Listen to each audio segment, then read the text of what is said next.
Good morning, Crochetpreneurs. Welcome to Crochet Business Chat. Today we're going to be talking about monetizing all of your social media. Bunch of ideas on how to, install a variety of income streams from your social media accounts. So, welcome. Let's get into it. All right, here's our topic: monetize social media for your crochet business. So, what's the first step? The first step in monetizing your business is to understand who you're selling to. I know a lot of people want to say, like, oh, should I sell on Etsy? Should I sell on Facebook Marketplace? Should I sell on Instagram? Before they've even taken into account who am I selling to and what do they want? What are they willing to spend money on? What do they need? What is already existing in the marketplace that I don't want to compete with? What's existing in the marketplace that I can do better? Asking all of those questions as a foundation to monetizing your business is the most important first step. So, I drill this into you. It feels like every week. But if you don't have a niche nailed down, if you have not figured out who your ideal customer is, that needs to be the first step before you even think about, do I want to sell on Facebook Marketplace? Do I want to sell on my Instagram account? Do I want to create short form videos? Do I want to do affiliate marketing? It doesn't matter if you don't know who you're speaking to. Because if you don't get this part nailed down, you start speaking to the wind, and all the work in the world is not going to get you the revenue you're looking for. So get this pinned down. So if you need to, I'd love to invite you to join us. And I wasn't planning on saying this, but join us in the Crochet Biz Lab.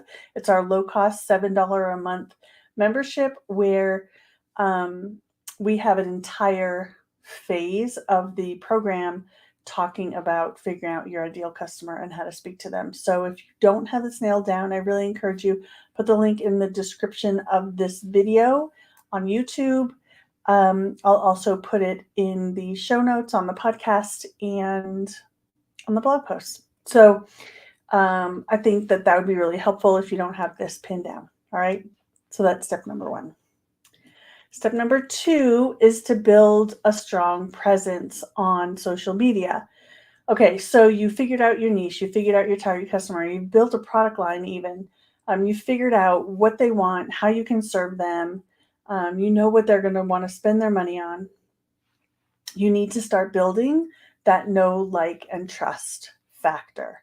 So what does that mean? It's getting your face out there. It's talking to your people. It's doing videos. It's attracting your ideal customer to your account. It's showing them what your work looks like, sharing with them what you have to offer.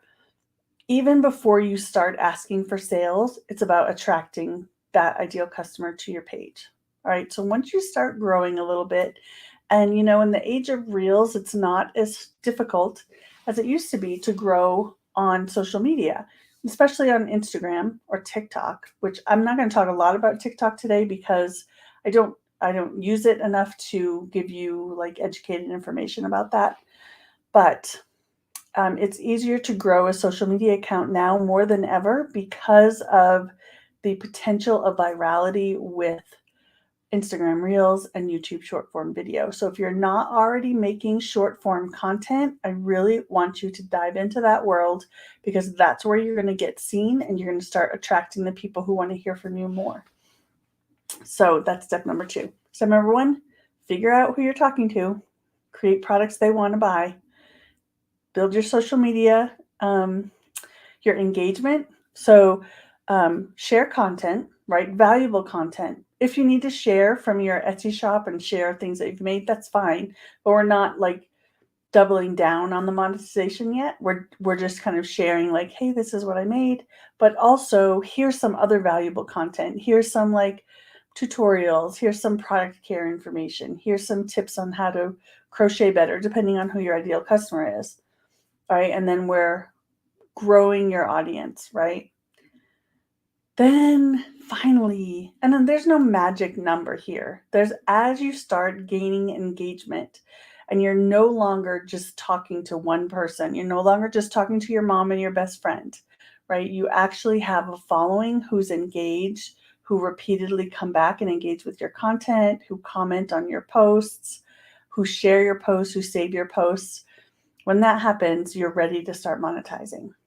So let's talk about how to monetize the different platforms. First, we have Instagram. So this is one of my favorite places to monetize because I feel like, so I didn't used to like Instagram, but now I feel like there's a more of a way to actually connect with people. As much as I don't like doing video, even right now, I think that doing video, live video and reels on your Instagram account creates that sense of community that I don't feel was as much there before when it was all just static images. So some ways that you can monetize Instagram are sponsored posts. You build up enough of a following, and you can even get sponsored posts with 1,000 followers. You don't need 100,000 followers to get sponsors. So a lot of brands are looking for micro influencers. And so just building up an engaged audience, even if it's small, can get you sponsorships. So working with sponsorships, using the appropriate disclosures for that is important. And then also affiliate marketing. So finding products that your ideal customer will love and just mentioning those. You don't have to be super salesy about it. Just say like, hey, I found this yarn bowl and I just love it. And the things I love about it are this. If you're looking for a yarn bowl, here's a link, right? Here's an affiliate link. Again, disclosures. So here's an affiliate. Go grab it. So sponsorships, affiliate marketing, Instagram shopping. So you can set up an Instagram shop through your Meta Business Manager and link that. If you have a Shopify or you have, I believe, WooCommerce, you can link those catalogs directly to your Instagram shopping. Otherwise, you have to set up each individual catalog item. And it's important to remember you can't sell digital items through Instagram shopping. So if you're just if you're a pattern designer and you don't sell physical products, don't deal with Instagram shopping. It's against their terms of service. And so you don't have to worry about this. You can sell other ways simply by sharing what you're selling and then putting a link in your Instagram stories or a link in your bio, those kinds of things, rather than going through the Instagram shopping application. So there's that. And then there's subscriptions. This is fairly new on Instagram, I think. Subscriptions. This is where you can share exclusive content with your raving fans. So set up a subscription. It can be $5. I think it can be up to $100 a month. So depending on what kind of content you're sharing and how much you want to invest in that, you can create this subscription membership where you can create exclusive videos, tips, all kinds of lives, interactive Q&As, those kinds of things with your audience right there on Instagram. This is great for people who are considering kind of stepping into some sort of service side of their business. But you have to be careful that you don't start competing with yourself. Like for me, starting a subscription on Instagram, I think would be shooting myself in the foot because ultimately I want people to join my memberships where they're going to get the highest content value. And if I start charging for memberships, that's just another thing I need to put my time into when I've already got everything they need in these other places. And I don't want them to be like, well, it's cheaper to do a subscription, but then they don't get what they really need. So for me, subscriptions are not the way to go. But depending on what your business looks like, having some exclusive behind the scenes content could be really valuable for your ideal customer. So that's up to you. Then we have live badges. So did you know that people can pay you while you're doing lives on Instagram? If you have this option, not everyone has all of these options inside of their business account. Whether you're a business or a creator, you can have some of these options. And Instagram will tell you when it's available to you. It will pop up when you log in. It will say like, oh, you're eligible for this new whatever. And it'll walk you through the step-up process. Or you could go into your business account settings and see if it's there underneath the Earn tab. But live badges is a way for people to send you gifts while you're doing a live video, and those gifts have certain monetary value, I believe up to $50 per gift. And so they can just kind of give you money and support you while you're running an Instagram live. And then finally, the easiest is to add a link. So you can do this in your stories. So when you post when you create a post, you can say, hey, it's linked up in my stories, and then put the link, the outbound link to the URL in your stories. You can put them in your highlights, just save that story to your highlights and it lasts forever. And you can also put a link in your bio. I use Smart Bio by Tailwind. It's free and it gives you an entire page of links for people. And then you can put a link on each Instagram post. So if I put up a post today, I can say like, read this blog post and then put a link, or I could say, buy this now and put a link. So all of your Instagram posts have their individual links that you can set up. And I really like that option. So that's the one I use. There's a lot of different apps you can use to do that, or you can just set up a landing page on your own website, drive traffic to your website. If you're trying to get on an ad network with your website, that's a great way to do it, is set up a landing page, send people there to get their links. So those are lots of options on Instagram. Let's take a look at Facebook. Facebook, of course, Facebook has on your page, you could open a Facebook shop. And again, you can't sell digital items on that shop. It has to be physical items. But you can set up a shop, link it to your Shopify, same process as with the Instagram shopping. Link it to your existing shop on Shopify or WooCommerce or others, but not Etsy, sadly. Or you can just add each individual product there. So that's an option, and it's an option that just sits there on your Facebook page. So I think that works really well for some people. Of course, Facebook Marketplace. It's not my favorite place for selling products because I think a lot of people look at Marketplace as a yard sale or a flea market. They're looking for really low prices. And if you are a brand and you're trying to make a name for your brand and show up as a professional, Marketplace is not my favorite place to do that. But some people who are just starting out, it's a great place to just start out and start exploring what people want, what your pricing structure is, and all of that. Paid partnerships, just like on Instagram, you could do sponsored posts. And affiliate marketing, same thing, always use your disclosures. Build up a brand that people trust, people like, that you know what your customers like, and then this process is fairly easy. Especially the affiliate marketing part. Just to say like, hey, I bought an Instapot today. Oh my gosh, look at this meal I made. You want to get an Instapot? Here's a link. And then you make money from that. So affiliate marketing is a great way to just add a real easy alternate income stream to your business. And then finally, Facebook ads. Now you might think Facebook ads is not income generating. Facebook ads is a debt, like something I got to pay for. And while that is true, if you use it strategically, Facebook ads can make money for you. I don't recommend using Facebook ads to build your group necessarily. There are other free ways to do that. I specifically think you should use ads when you have it monetized and you have a process in place to, like, they click on the ad, they go to a sales page, they buy that thing, and then there's a tripwire or an upsell and they buy that thing and you make money that way. Even if it's an ad to a free item with a tripwire, as long as you keep an eye on your analytics and make sure that that item is selling and making money, getting those people on your list, even if it all balances out to zero, it's still worth it because you can eventually monetize those people afterwards.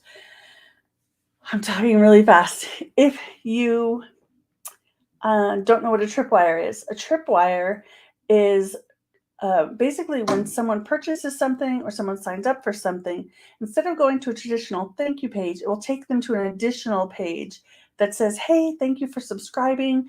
As a special gift for you today, if you purchase within the next 15 minutes or 20 minutes, you can get this item at a significantly reduced cost.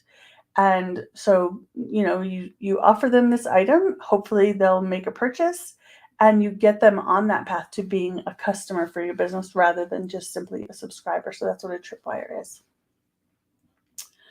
All right, next is Pinterest. Now, Pinterest is not necessarily a social media platform, but there are ways that you can monetize Pinterest. So I wanted to share that as well. So there are promoted pins that work much like Facebook ads, as long as you have a monetization strategy in place. As you pay for your promoted pins, those pins then convert to sales and convert to people on your customer journey. So that could be worth it. Also, affiliate marketing, which you can definitely do affiliate marketing on Pinterest. So you just create a pin for the item that you're an affiliate for and add your affiliate link. Again, appropriate disclosures. And send people to things that they're looking for. So as you build your following, or you could just use keywords or SEO optimization of your pins to get those pins in front of people, get them buying, and make money from your affiliate links. You could create pins for your different items in your existing shop. So for your Etsy shop, if you sell on Ravelry, on Ribbler, wherever you sell, you could create a link that goes directly to that product for them to purchase. Also, Pinterest shopping, which I will be honest and say I don't know a lot about Pinterest shopping because I haven't tried it out myself. I just haven't had time to play with it. But that's one of those things. If you get your Etsy shop verified, you could start selling directly on Pinterest. So those are some options there for you. And our final platform that we're going to be looking at for our purposes today is YouTube. So YouTube's one of my favorite places to monetize because there's so many different ways to monetize similar content or to monetize a single piece of content. So first of all, ad revenue. Once you get to 1,000 subscribers and 4,000 watch hours, I believe that's still the same as it was when I got my channel optimized or monetized. Once you reach those thresholds, YouTube will say, yay, you're ready to be monetized, and they'll help you set that up for you. And then they'll tell you every time you're eligible for a new type of monetization, they'll notify you and help you get that set up. So ad revenue, the potential is pretty huge for making ad revenue. If you continue to grow your channel, you be consistent, you share videos a lot, you share value with your customers, you could make significant income on YouTube. So they've now allowed you to have shorts feeds ads. So even just your shorts could be monetized with ad revenue. So that is awesome. Sponsors, you can get sponsored videos. People will say, like, if you do a 1-minute ad in the middle of your video, we'll pay you X amount of dollars. So your ad could be getting ad revenue. It could be getting sponsor revenue at the same time, right? So you're kind of double dipping and double monetizing a single piece of content. Supers work much like badges on Instagram.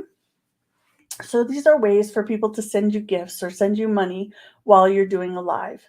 I don't know if I have supers turned on right now, but if you're on YouTube, look at the bottom. There should be a dollar sign. I haven't looked at it in a while. But if you click on that, you can say, like, hey, this is really valuable content. I appreciate you. And then send someone $1, send someone $5. I've seen people sending $100, $200, just depending on how much they want to support that particular content creator.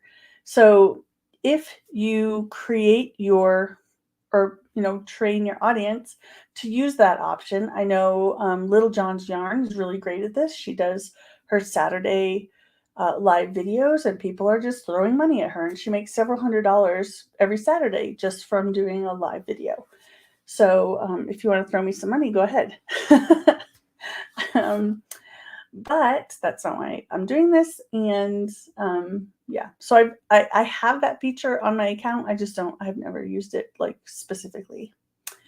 Next is memberships, which is much like Instagram subscriptions, or even, we didn't talk about this, but Facebook group subscriptions, where people can pay to be a member of a Facebook group. Instagram subscriptions, they pay for exclusive content.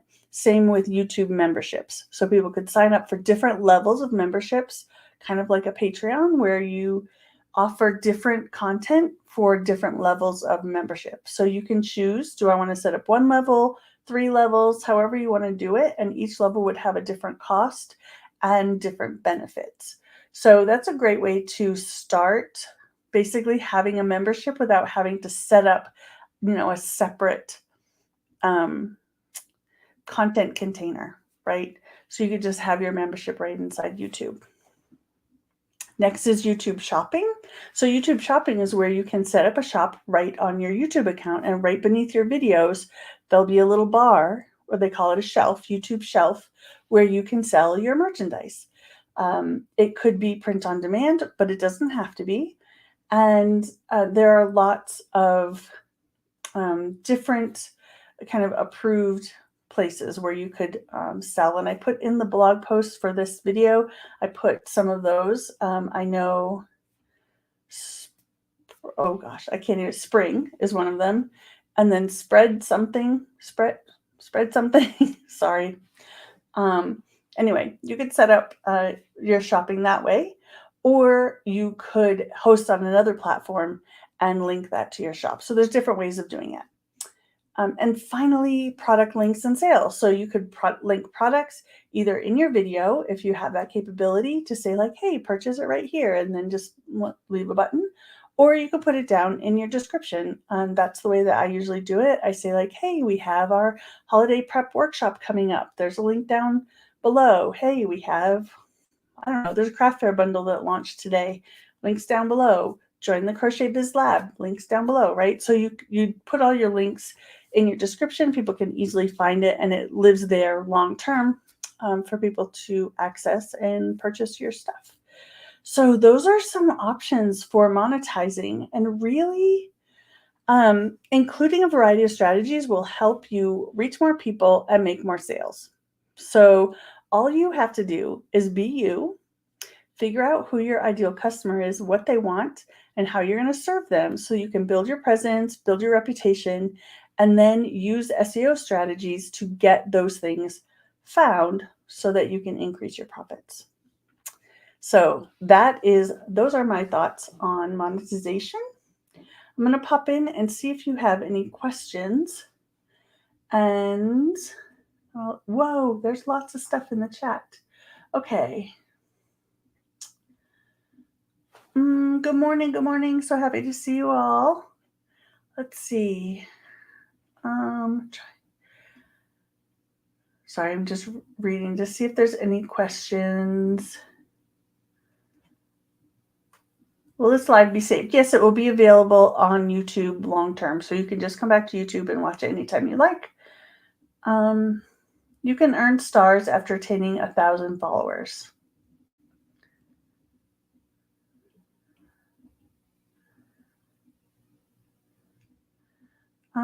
I've been trying to engage with Tailwind. Any tips you can offer?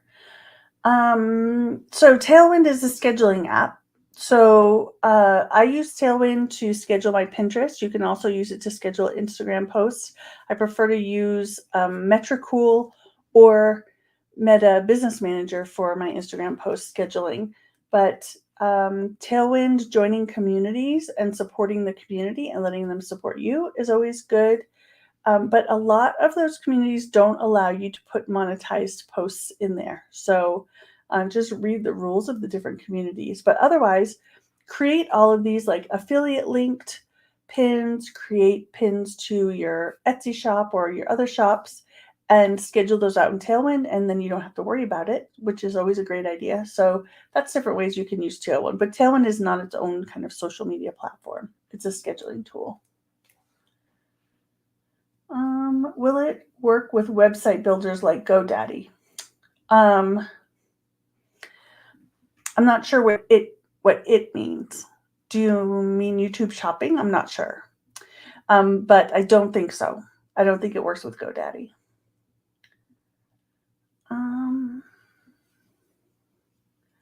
Any tips for market research before I settle on a new product? Sure. Linda, I believe you're in CBA, so there is information on there on product line. So I'd go check that out. And if you have Product Line University in there as well. So I should start focusing, I'm going to pop this up. So I should start focusing on other platforms for now to build like Instagram and YouTube, etc., while these issues keep happening with Facebook. Yes. Yep. If you have a problem with one social media platform, start working on those other ones because your customers are in most places, especially yours, Christina. I think that you could find them over in Instagram perfectly fine. In the shopping, do we need WooCommerce for that on all the socials? No, you don't need it. You could have it, or you could have Shopify. It looks to me like Shopify is the one that integrates the most and the easiest with all of these platforms, but you don't have to have any of these. On all of the platforms, you could manually add single products as well.